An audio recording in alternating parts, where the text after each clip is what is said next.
7 milliards de voisins. Romain Dubrac, Zora Sauty. Bonjour et bienvenue dans le monde des 7 milliards de voisins. Un monde, vous serez d'accord avec moi, qui ne tourne pas toujours très rond et qui est une source inépuisable d'inspiration pour la nouvelle génération d'humoristes qui nous font non seulement mourir de rire quand ils nous imitent, quand ils nous caricaturent, mais qui prennent aussi un malin plaisir à appuyer là où ça fait mal, histoire de nous faire réfléchir. Et je suis sûre que, comme moi, vous vous demandez qui sont ces humoristes qui se moquent d'eux-mêmes, de nous et de l'absurdité du monde. Alors pour le savoir, j'ai invité avec moi deux spécialistes de l'humour.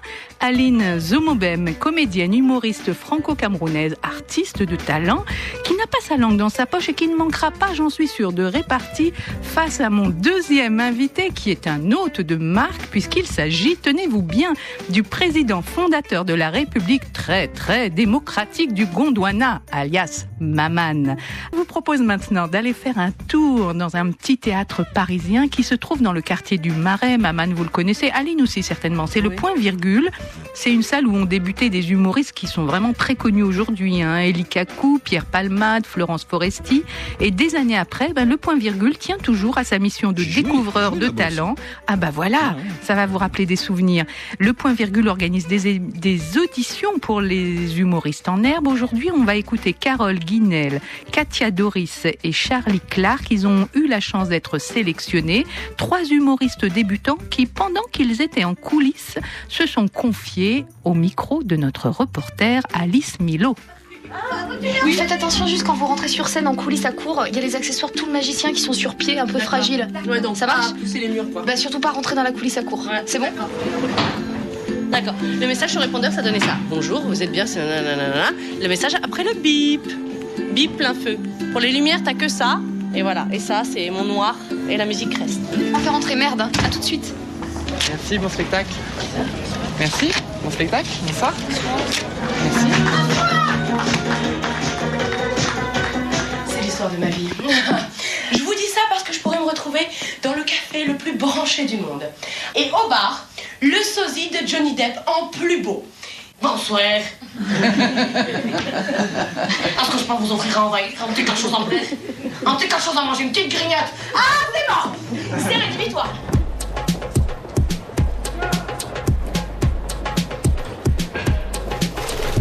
Alors, je m'appelle Carole Guinel, je suis humoriste. Ça fait 2 ans presque maintenant. Alors, moi, ce que j'essaye de faire passer, c'est qu'il n'y a pas de tabou. Je suis tarée, on l'est tous, allons-y vraiment. On peut me comparer à Pierre Richard au féminin ou... En fait, j'ai un concept très particulier qui est celui de la patate. Une mutante patate princesse Sirène Fée.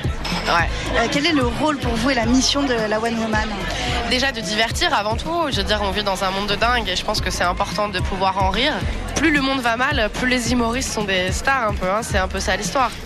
Et être un clown, c'est une mission aujourd'hui. Enfin, on a envie de donner du bonheur aux gens et de se dire que, ouais, ok, t'as eu une journée de merde, peut-être que moi aussi.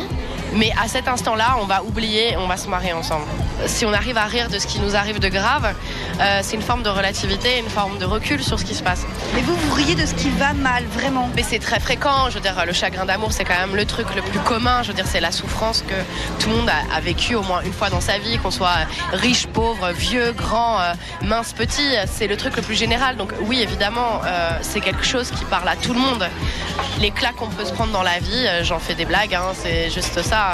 Vraiment être un observateur de notre temps. Après, je parle pas forcément d'actualité, mais je parle de ce que c'est aussi d'être une femme de 29 ans aujourd'hui. Et c'est vrai que quand on est une humoriste, c'est encore un métier qui est difficile pour les femmes. C'est-à-dire qu'il va encore y avoir le petit sursaut de « Ah, c'est une nana, donc ça va pas forcément être drôle, ça va être mignon, ça va être gentil ». Mais il y a encore ce truc de la femme, elle fait le bœuf bourguignon et elle danse comme Shakira. Et on est encore dans des cases, mais faire rigoler les potes de son mec qui sortent du rugby, c'est pas encore. Voilà, on n'en est pas encore là.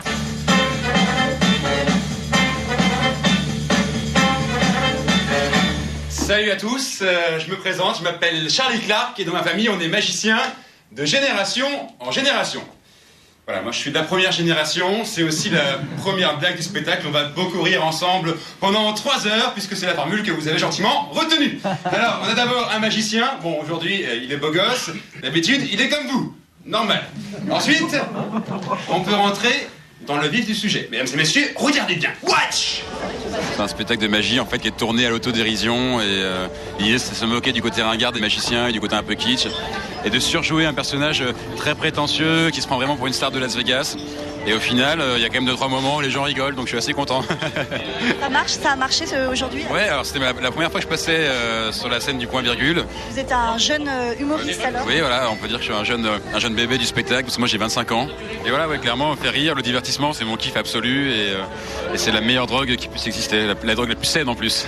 Petit à petit, je pense qu'aujourd'hui je suis un peu timide sur scène et que je me cache un peu derrière mes tours de magie, mais l'idée quand même petit à petit, c'est peut-être de me débarrasser de mes tours au fur et à mesure et de partir plus dans un one-man show. Et raconter des scènes du quotidien, des scènes qui font rire, essayer de se moquer un peu des travers des gens. Et après, il y a des côtés évidemment dans lesquels je me sens à l'aise, parce que c'est moi et c'est ma vie, c'est tout ce qui touche au côté bourgeois, classique, versaillais, se moquer des scouts, se moquer des cathos, se moquer tout ça, moi j'aime bien. L'idée c'est vraiment toujours de se moquer entre guillemets de soi-même pour faire rire les autres. D'abord la première mission c'est de faire rire les gens, les divertir, et après si on peut passer des messages et voilà, c'est toujours mieux. Mais ça vraiment c'est le stade ultime on va dire. Il me regarde. Je le regarde, mon cœur s'accélère, ma tête se met à tourner, et là je vomis par la fenêtre. Sauf que la fenêtre elle est fermée. Alors je m'étale sur ses genoux, et je m'endors. Et moi je serai en pleurs devant cette scène comme dans les comédies romantiques. Parce que moi aussi j'aimerais bien qu'il vienne me chercher en haut d'une tour, ou qu'il arrête mon taxi sur le pont de Manhattan, ou qu'il me ridiculise devant mes collègues, et qu'il me dise des mots d'amour, qu'il me demande un mariage, et il neigera dans le bureau. Moi, dans mon spectacle, souvent je pars d'un fond qui est très sérieux et ensuite je délire, comme on dit. Alors très vite j'ai remarqué qu'il fallait que j'écrive, donc j'ai commencé à écrire ces sujets. Et après, moi, les sujets qui me venaient étaient des sujets super tristes. C'était pas du tout des trucs drôles. Donc je me suis libérée de ça. Comme quoi? C'était quoi les premiers sujets, c'était la vieillesse, la solitude. Je me souviens, j'écrivais des slams, j'arrivais pas à écrire des sketchs, j'écrivais que des trucs douloureux, tristes. Je passais dans la rue, je voyais un papy manger un sandwich tout seul, je trouvais ça triste. N'importe quoi, mais rien à voir avec l'humour. Et une fois que je m'étais libérée de ça, comme s'il fallait vider la carafe, et ben après j'ai écrit des trucs qui me faisaient rire, mais en partant de choses quand même profondes. J'ai un épicier qui s'appelle Hamid, c'est mon épicier arabe, et il est super attachant, touchant, etc. Et il dit des fois des horreurs parce qu'il est un peu raciste en fait, parce qu'il a une japonaise en face de chez lui qui arrête pas de vouloir lui piquer son épicerie. Donc si on commence à en rire, c'est bon. Mais après il faut avoir la plume, il faut avoir l'intelligence, il faut avoir le respect. Donc voilà, c'est pas facile de faire rire sur des choses très dures. Mais c'est ce que j'aime beaucoup ça. Je danse super bien, Rabbi Jacob.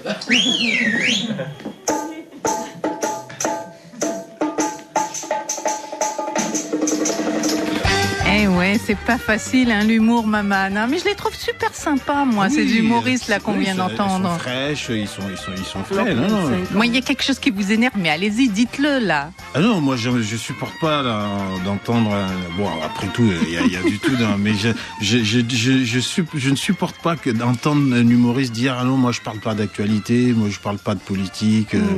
C'est symptomatique de l'époque. Ça veut dire quoi? Ça veut dire que l'humour, dans ce cas-là, il sert à rien pour vous? Oui, pour moi, ça sert à rien. C'est un humour biodégradable, qui ne tâche pas, qui passe, alors que là, le monde va très mal, la politique, on voit ce qui se passe dans le monde, quoi. Donc, c'est venez rire, mais on parlera pas de tout ce qui se passe dans le monde. Ça veut dire, en clair, Maman, pour vous, un humoriste doit être un éveilleur de conscience. C'est ça, c'est la politesse du désespoir. Non, mais vous pourriez dire au moins que je parle bien, là. Ah bah oui, bravo. La formule, là. Je l'ai pensé. C'est pas 7 milliards de voisins, c'est 7 milliards de dollars que vous aurez.